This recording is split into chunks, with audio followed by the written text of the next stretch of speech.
Hey there, Danielle Matthews here. I am coming to you live from Florida. Today's Monday, so it is book club day, and we are in the midst of reading A New Earth by Eckhart Tolle, which has been deep, profound, insightful, all of the things. We get through about 10 pages every week, so we still got probably a month and a half to go. But if you're joining me for the first time, don't worry if you haven't read the chapter. Every single conversation we have is going to be exactly what you need to hear in this moment. And if it inspires you to pick up the book and to join us week by week, please do. If this was just the message you were meant to hear, then this was the message you were meant to hear. So this week, we're really talking about the key to inner transformation. And this is something that it's interesting because, oh, hey Charlotte, good to see you. Yeah, guys, when you join in, let me know that you're here. Sometimes I have issues with the internet, as you all well know. So just let me know. I'm actually calling a new server today or an internet provider, because it's just gotten a little out of hand. So, hey Tina, good to see you. What was I saying? The key to inner transformation. That's really what this chapter was all about. And interestingly, right, the key is something that all of us do every moment of every day. We never think about it. We take it for granted. We don't consciously do it. But if we pay attention to it, it is the thing that opens us up to everything. And that is the breath. And so just right now, close your eyes, unless you're driving. But if you are driving, keep them open, but just listen. Close your eyes, and I just want you to bring your awareness to your breath. Don't change it. Don't adjust it. Just what is your breath doing right now? Is it shallow or is it deep? Is it fast or is it slow? Is it causing your abdomen to move? Is it causing your chest to move? Can you feel it moving in through your nose or in through your mouth? This awareness of your breath is everything, okay? And, you can open your eyes. He kind of walked you through, I think it was on page 244, just being aware of the breath, right? He said, notice the sensation. Feel the air moving through. Notice how the chest and abdomen expand and contract. One conscious breath is enough to make space. And it's in that space that you start to realize, whoa, I am not my thoughts. There is a gap here. I am the thing that is here before, during, and after every thought.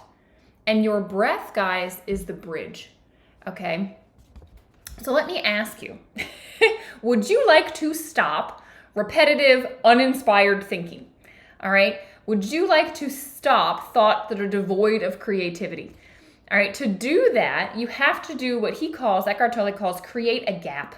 And in that gap, in the pause of the stream of consciousness that is our incessant mind and thinking, in that pause, this is where you can have creativity downloaded. This is where in Inner Mastery, we've been talking recently with the community that I work with. I was teaching my students all about intuition and how to access your intuition. This is where it all starts. It starts in the pause. And how do you get to that pause? Where one of the easiest ways is through the breath. It can be done with the breath. So just stay alert. What I loved about this, probably one of the most practical things he's told us in the whole book, is how to start and how to start small. Because even if you just are consciously aware of one breath throughout the day, what will happen is that will be so peaceful that you will start to consciously be aware of it more and more. Your breath will actually start to deepen.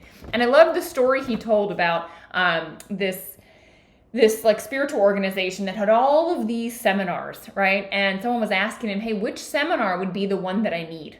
And I'm sure all of us, right, we're always seeking, hey, what's that one thing that I need? I know that if I just knew this one thing, like it would open up everything for me.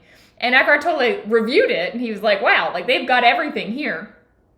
And he said, honestly, my advice to you is just beware of your breathing as often as possible throughout the day for the next year. And that will transform your life more than any seminar. that comment made me think of, I went to India in 2013. So this was when I was actually still pretty injured from my car accident, my brain injury. And I went and I saw an Ayurvedic doctor. And so Ayurvedic medicine, right, they just feel your pulse. And I didn't tell him. He knew nothing about what was going on with me. And one of the first things out of his mouth was, you get headaches from situations, like situational. It's like the environment is too much for you and it causes you to have headaches. And I was like, yeah, that's exactly what's going on. That's my brain injury. And then he pointed out some other things, but he recommended some herbs. And then he said to me, what you need is a year of daily meditation. You do that and your life will transform. And I remember leaving there being like, what is he talking? How's that going to transform, sitting down and doing nothing for a year? And I didn't do it. I didn't do it until actually the fall of 2015. 2 years later, when I learned about Yoga Nidra and I went to a training and I felt the benefits and understood scientifically the benefits, that's when I did it twice a day, actually. I meditated twice a day. And everything changed. I mean, everything changed. So when he says, pay attention to your breath every day as often as you can for a year, I totally, wholeheartedly agree. Because that is where you start to feel the space. What is Lou saying here? Lou says, Dr. Wayne Dyer has the workshop on the gap within the Lord's Prayer. Our gap. Yeah. Did he talk about that? We did a Wayne Dyer book club, and I can't remember. I feel like he talked about that in there, but yeah, it's every spiritual teaching, every enlightened soul will tell you the same thing. Even he quoted Jesus in here, right? Talking about even the Bible teaches the same thing. It's like you have to die in order to be reborn. And it's like the death is the mind. It's the ego, right? It has to shut down in order for you to realize that you're the thing through which all of that is moving. Okay, it's powerful. The yogis say that your breath is the bridge. So, once you realize that you're not your thoughts and you can create space and disidentify from them, the way to do that is through the breath.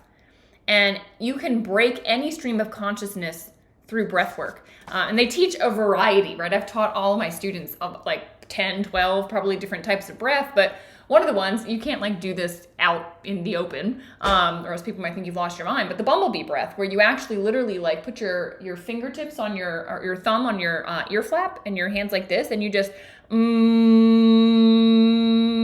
you hum like a bumblebee is what it sounds like. When you do that, you literally can't think. The amount of inner noise, the vibration inside of your head will mute out any sound, plus you're concentrated on the breath. Now, you can't probably do that in the middle of a meeting or when you're angry at a kid or your spouse or something, but you can do the sheet lead breath in through your nose, out through pursed lips. Very simple. No one knows you're doing it. Become aware of the breath. Bring attention to the breath. You don't even have to change anything. You could just do what I did at the beginning of this talk, which was just observe your breath. And that, I'm telling you, the yogis say it, he's saying it, everyone says it, it's the bridge. It's the thing that will take you to the space. It opens the door. It's the key to inner transformation. It is your breath. I loved on page 245, they said the German word for breathing, which I don't know how to pronounce it, but Atman, is derived from the ancient Sanskrit word, which I do know how to pronounce, Atman, which means the indwelling divine spirit or God within. So literally the act of breathing, the Germans use the word that describes that this is the indwelling of the divine spirit. It is your God within you. That is what your breath bridges you to. It connects you to that space. It connects you to witness consciousness. Breathing isn't really something you do, but something that you witness as it happens. And the intelligence within the body is doing it all. And all you have to do is watch it happen. And it will connect you to that thing that is doing it. You may notice that you cannot think and be aware of your breathing. Conscious breathing stops your mind, which is the key. But far from being in a trance or half asleep, you are actually fully awake and more highly alert.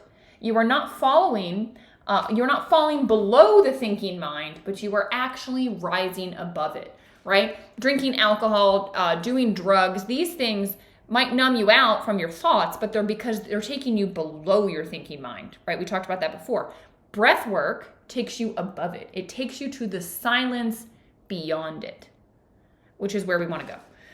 Okay, because that's where everything happens. So this is the key. This is the absolute key. And in the next piece of this chapter, he was talking about addiction, which I don't want to spend too much time on, but basically we all have a lot of addictions. They're long-standing compulsive behaviors. And now obviously we're all aware of addictions like alcohol and drugs, but people are addicted to social media. They're addicted to the news. They're addicted to their habits.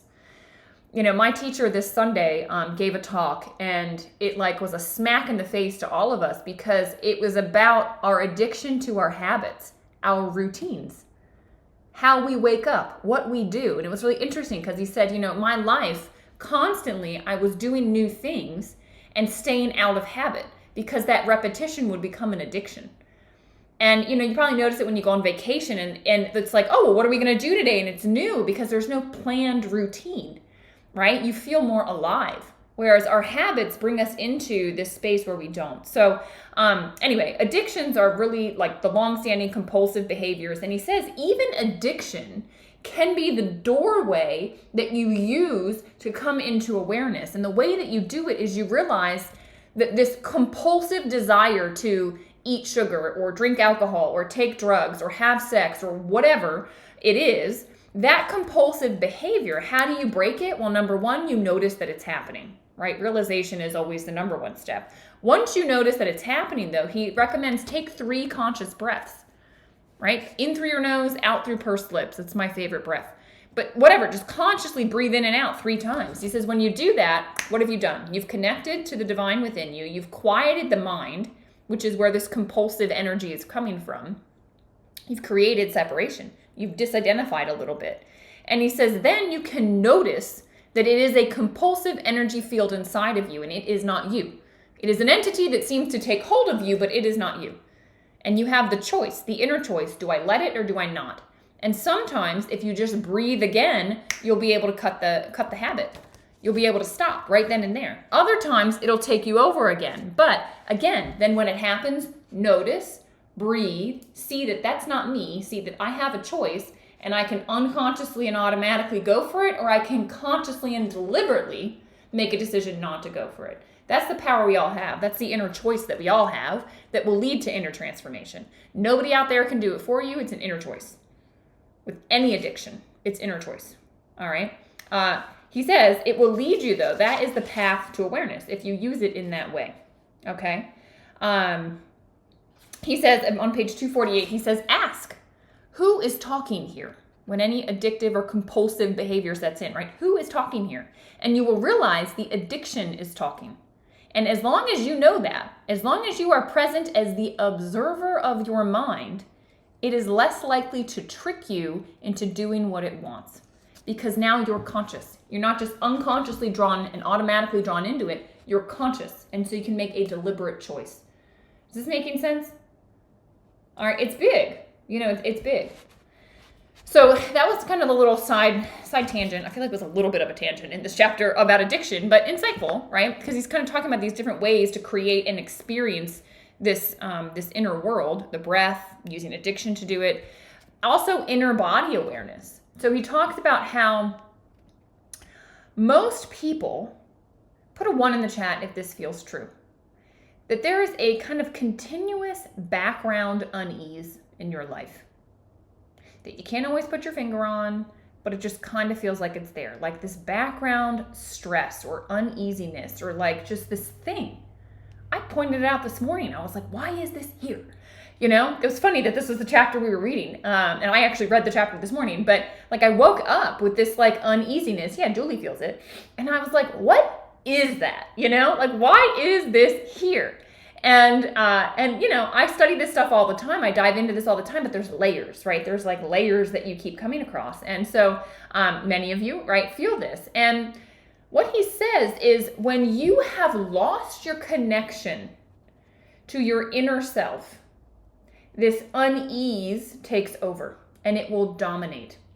And most of us get so distracted by our own thoughts and we stop feeling our body. We stop noticing our breath, which is the bridge, that we have. this is what occurs. So just close your eyes for a moment. Again, if you're driving, don't do this. But just close your eyes for a moment, and I want you to become aware of all 10 toes.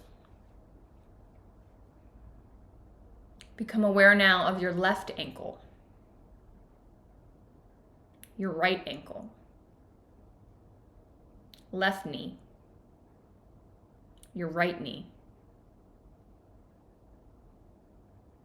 Become aware now of your hips,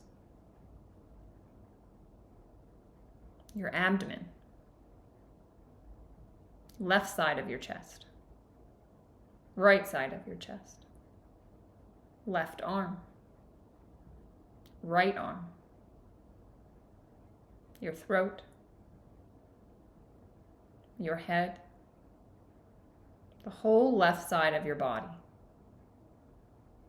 And now the whole right side of your body. And now the whole body together. Become aware of the whole body together. Guys, that is inner body awareness. You can open your eyes.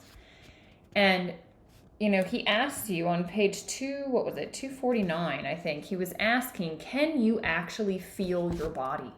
So many people cut off feeling from their body. They cut off sensation. And your body's only way to communicate with you is how? It's through sensation. When your body wants to talk, it talks through sensation. And so many of us are cut off from it. We either numb out to it because it's like, oh, I got this chronic disease in my body. Oh, I don't want to feel it. Or we just don't notice it because we're so absorbed in our thinking, or we just ignore it. But your inner space, your body, is again, when you become aware of it, it will open you into this dimension that is beyond all of it. All right, that's another key. Okay, so he talks about inner and outer space. And so let's dive into this. If you want to follow with me, it's on page 250. Your inner body is not solid, but spacious. It is not your physical form, but the life that animates the physical form. The life that animates it. All right. It is the intelligence that created and sustains the body, simultaneously coordinating hundreds of different functions of such extraordinary complexity that the human mind can only understand a tiny fraction of it. When you become aware of it, what is really happening is that the intelligence is becoming aware of itself. It is the elusive life that no scientist has ever been able to find, because the consciousness that is looking for it is it. Okay? So, then he went on to talk about how there is so much space. Like, I think that's what Lou said. The first thing she said when she got on here is that 99.99% is empty space. Empty space. That is what is you. It is the same as the cosmos, right? How close we are. He was talking about the light years that are between us and the other stars and galaxies out there. It's the same with the atom. It's mostly space. You are mostly space. And it's kind of a trick that we actually physically see form. Your physical body, which is form, reveals itself as essentially formless when you go deeper into it. It becomes a doorway into inner space. Although inner space has no form, it is intensely alive. That empty space is life in its fullness, the unmanifested source of which all manifestation flows. The traditional word for that source is God. And so, when people say your body is the temple of God, hello, if you go into the body, you will feel that is the thing that is animating it, and it is limitless. It's absolutely incredible. When I no longer confuse who I am with a temporary form of me, then the dimension of the limitless and the eternal God can express through me and guide me. Guys, when you quiet down, those of you that are in my mastery program, right? This is the intuition. When you quiet down, you will be guided. It will come through you in the same way that animals are guided. I watch my chickens every night. They go and they put themselves to bed at like 6:40 p.m. every night, right? And it's just an inner knowing based on the sun, based on whatever, based on their environment. They're guided to do it. And they're guided to go peck and scratch, and they're guided to do all of these things that when we're quiet, we have guidance also. All right? But we have the beauty of thought, but we get lost in our thoughts. And so it takes over rather than realizing, well, I have this intellect, but I also have this inner wisdom. A lot of us have forgotten our inner wisdom. Does that make sense? Can you guys hear me? Someone's saying I've lost sound. I'm seeing some responses over here, so I think we're good. All right. So he says, as much as possible in everyday life, use awareness of the inner body to create space. Just like you can use your breath, he's also teaching you another way. So awareness of your inner body. When can you do this? When you're waiting, when you're standing in line, when you're listening to someone, when you're pausing to look up at the sky or a tree or a flower or your partner or your child. Feel the aliveness within you at the same time. This means part of your attention or consciousness remains formless, and the rest is available for the outer world of form. Whenever you inhabit your body in this way, it serves as an anchor for staying present in the now. It prevents you from losing yourself in thinking, emotions, and external situations. You guys remember we talked about the cross, right? And the meaning of the cross. So one of the mystical meanings is that the horizontal is about navigating this world of form, where the mind is very helpful. We need our thoughts to get through this world, right? I have to communicate. I need words. I need my thoughts. But the vertical is the eternal, timeless you. It's the source within. It's God. And the cross, right, they say represents both having to navigate the horizontal world, but staying rooted in the vertical, not forgetting who you are, being of this world, being in this world, but not of it. How do you do that? Well, it's the intersection of the two. When do the two intersect? In the present moment. And so if you can become aware of your body or aware of your breath, what are you doing? You're coming into the present moment. You're coming into this intersection where this world of form and all of these thoughts can focus in on the thing that is actually there throughout all of it. Am I making sense? Okay, so this is, it's deep. You're joining us for the first time. This is a deep book club. Always, always, always. Okay, so I wrote, what did I write here? Yeah, that this is the intersection. I think it was on page 252 was where this was talked about. And once you accept and you can be in this inner space, everything opens up. All right, that's the key to inner transformation, is getting into the present moment. The breath will take you, body awareness will take you, it will take you right to there. And it's this intersection point that is everything. And you just want to live there, moment to moment, step by step in life. So how do you get rid of this unease, this soundtrack that's in your own mind or feeling? Breathe and come to the present moment. And remember, this is all you have. Right action will come through. Right knowing will come through. That's what we do here, okay? So kind of as we finish up this section, he talks about noticing the gaps, okay? And he says, well, was there anything I want to say?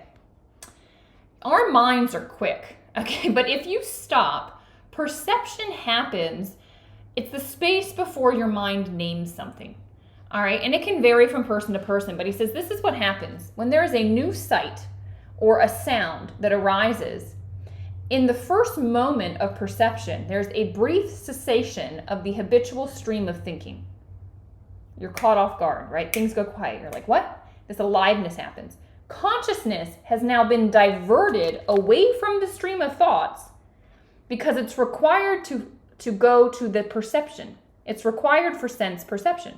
And a very unusual sight or sound might leave you speechless because there is no energy. The consciousness is absorbed in the present moment, so it can't even think. Okay? And he says this is called the gap. Start noticing the gaps. And as you notice them, they will become longer. He says the frequency and duration of those spaces determine your ability to enjoy life. What are the moments you enjoy most? For me, it's like going out into nature, traveling. Why do we all love these things? Why? Because we're more present. Because the mind, the thoughts are still. Because our consciousness is having to go into the present moment, into the world, and we feel more alive because of it. That's why we love it so much. All right? And you can have that in your day-to-day life. You can have it right now if you want it, okay? You don't have to travel for it. It's right here, right now. Turn around, look inside. It's your breath. It's sneaky. It's there all the time, and you just don't notice it. All right? He says, to feel an interconnectedness with our human beings as well as nature, it is also determines the degree to which you are free of ego, because ego implies complete unawareness of the dimension of this space. And we lose ourselves so much, right? I just put a 1 in the chat if any of these. I'm not going to make you call yourself out on which one, but I'm going to list 12 things. And tell me if you ever catch yourself doing this, okay? Tell me if you ever catch yourself doing this. Number 1, demanding recognition for something that you did and getting angry or upset when you don't get the recognition. Number 2, again, I won't make you call yourself out, but just if any of these sound like you or something you've done. Trying to get attention by talking about your problems. Trying to get attention by sharing the story about your illnesses and ailments. Making a scene. Toddlers are good at that, right? Giving your opinion when nobody asked for it and it makes no difference to the situation. Being more concerned with how the other person sees you than with the other person themselves, which is to say, using other people for egoic reflection or as an ego enhancer. Trying to make an impression on others through possessions, through knowledge, through your own good looks, through status, through your physical strength or appearance. Uh-oh. How do I not see 1s in the chat? You all are not being honest. For sure, you do this. Bringing about temporary ego inflation through an angry reaction against something or someone. Taking things personally. I'm going to call you all out because all of you do that. You take things personally. Life's not personal. It's not. You make it that way. Feeling offended, right? Which is holy moly. It's like a disease in our culture these days. I'm offended by this. I'm offended by that. Well, your ego's talking. There you go. Russ is honest over here. Karen's honest. Tina's honest. All right, here we go.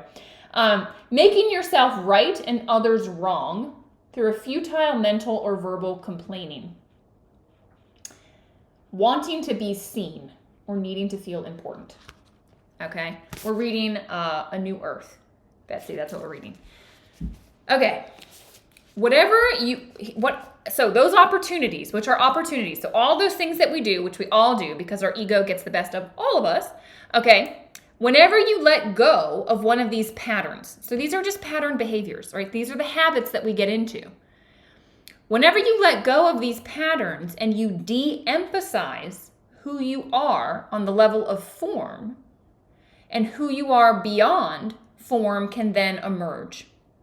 It can emerge more fully. It will feel to your ego like you are losing yourself, but truly you are actually becoming yourself.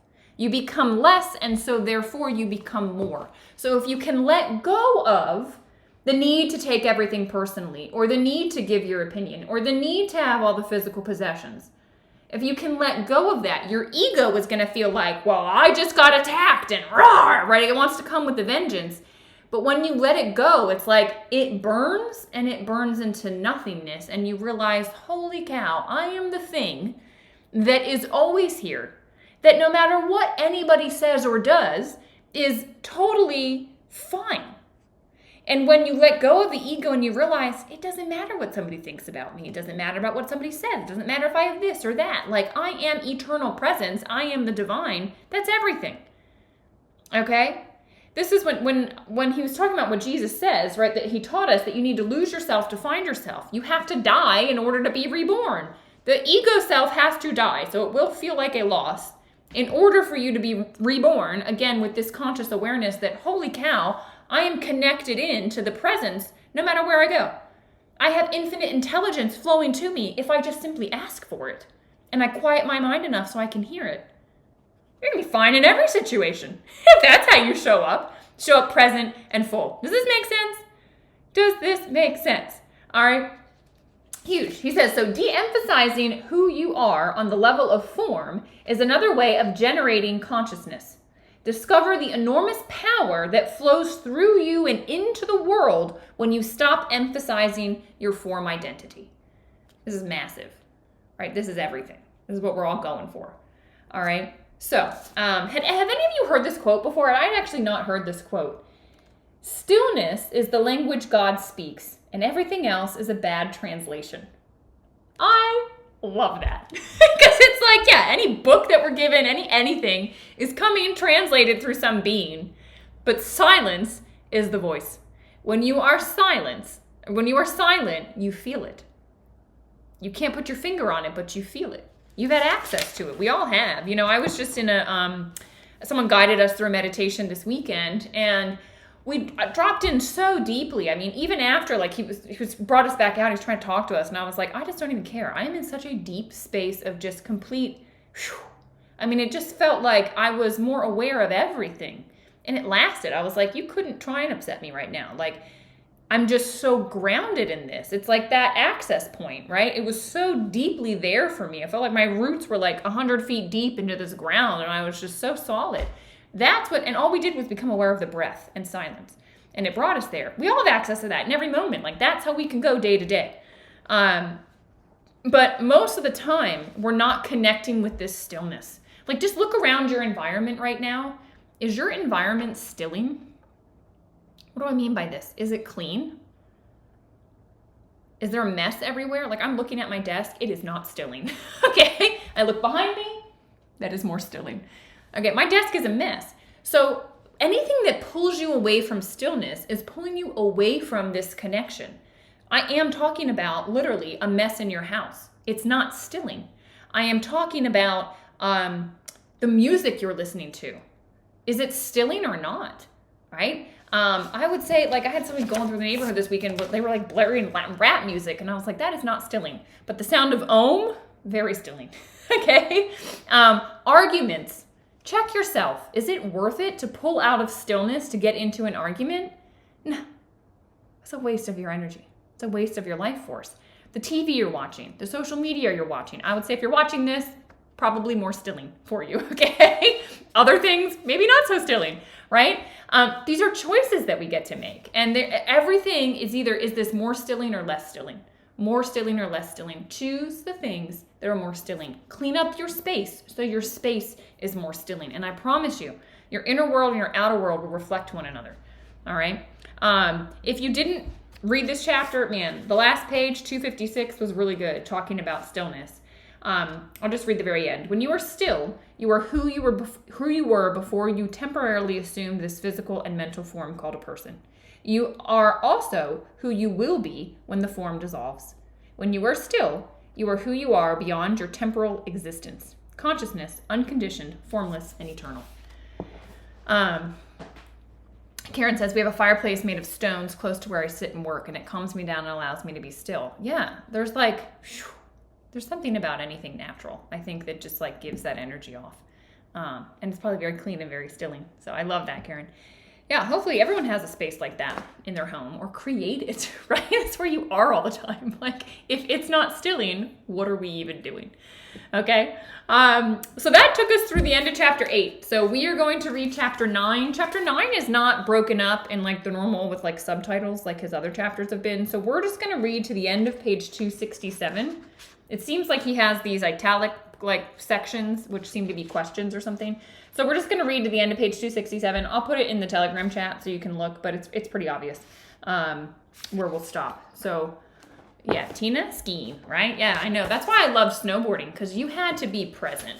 Like, you had to be in the present moment fully, or you're going to hurt yourself, right? It's the same with skiing. So there are these things that we can do that can bring us into the present moment. That's why we love them so much. All right? Because it's very, very stilling. So appreciate you guys. Thanks for tuning in today. Please share this with others. Tag somebody that needs to hear it. Share it to your wall. Make sure the word gets out about this. Everyone, it would be a better world if we all knew how to access this. And the secret is right here, right? It's with your breath. So for the next year, every day, pay attention to your breath as many times as you can. It will transform you. Appreciate you guys, and I will see you next week.